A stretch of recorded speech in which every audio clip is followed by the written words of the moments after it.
Assalamu alaikum. Hello everyone. Welcome back to my another video. In this video, how to add thickness to text in Photoshop. I have a text, double click, hold Alt, then down, up arrow key, press right arrow key for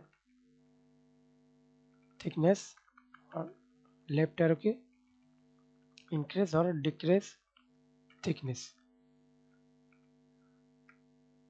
and text bold, unbold. Okay. Thanks for watching video. Please subscribe to my channel, like, comment, share.